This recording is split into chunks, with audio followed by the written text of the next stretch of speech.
Karimnagar corporation ఎన్నికల్లో BJP majority సీట్లు గెలిచినా మేయర్ కాకుండా అడ్డుకున్నారని, అయినా భగవంతుని దయ వల్ల మేయర్ అయ్యి ఇవాళ సేవ చేసే అవకాశం వచ్చిందని కేంద్ర హోంశాఖ సహాయ మంత్రి బండి సంజయ్ అన్నారు. సిద్దిపేట జిల్లా కోహెడ మండలం విజయనగర్ కాలనీలో బండి సంజయ్ పర్యటించారు.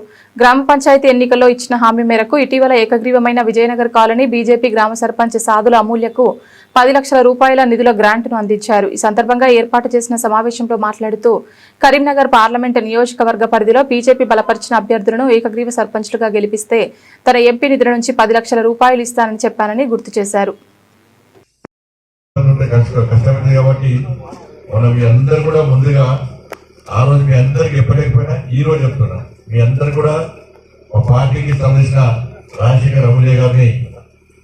ఏకగ్రీవంగా సర్పంచ్ గెలిపించినందుకు మీ అందరూ కూడా హృదయపూర్వక ధన్యవాదాలు. ఈ జిమ్స్ కానీ వాటర్ ట్యాంక్స్ కానీ మొన్న ఉన్న బోర్లు మొత్తం వేసినాం. మీ ఉష్ణవాళ్ళకి ఎక్కువ బోర్ వేసినా మరి ఇంకన్నా వచ్చిందంటే బోర్ అంటారు.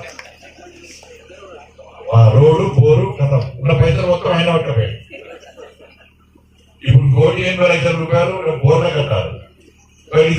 కాబట్టి ఇంకా నిధులు తీసుకొస్తా. ఇవే సరిపోవు. నేను ఇంకా రాబోయే రోజుల్లో ఇంకా ఈ కరీంనగర్ పార్లమెంట్కి ఇంకా నిధులు తీసుకొస్తా.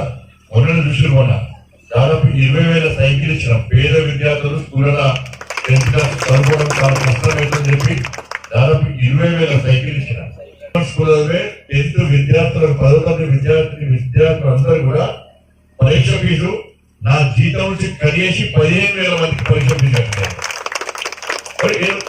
సహాయం చెప్పి తప్పనే రోజంతా సహాయం చేసే ప్రయత్నం చేస్తున్నాం మనం. కానీ ఇంకా భవిష్యత్తులో కూడా ఇంకా చేస్తా. కేంద్రం నుంచి ఇంకా నిధులు చేస్తా. చాలా మంది అంటూ ఉంటారు ఇన్ని నిధులు చేస్తా కూడా బండి సంజయ్ ఏం చేసిన చాలా మంది అంటారు. వాళ్ళకి అలవాటు అయిపోయింది, వాళ్ళకు అలవాటు అయిపోయింది, నాకు ఇరవై అలవాటు అయిపోయింది. కానీ ఏం చేస్తామో అందరు తెలుసు, ఏం చేస్తున్నామో అందరు తెలుసు. కాబట్టి అన్ని పట్టించుకోవడం కూడా వాళ్ళు పట్టించుకో. నేను మన విషయం కరీంనగర్ ఎన్నికల గెలిచింది 30 సీట్లు మేము గెలిచినాం.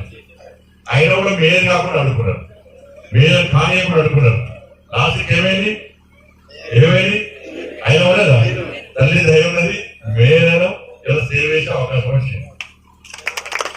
కాబట్టి ఈ రాజకీయ విమర్శలు అన్ని బంద్ చేసుకోవాలి, బంద్ చేసి చేయాలి. అందరం కలిసి ఇంకా కేంద్రం నుంచి రాష్ట్రం నుంచి నిధులు తీసుకురావాలి.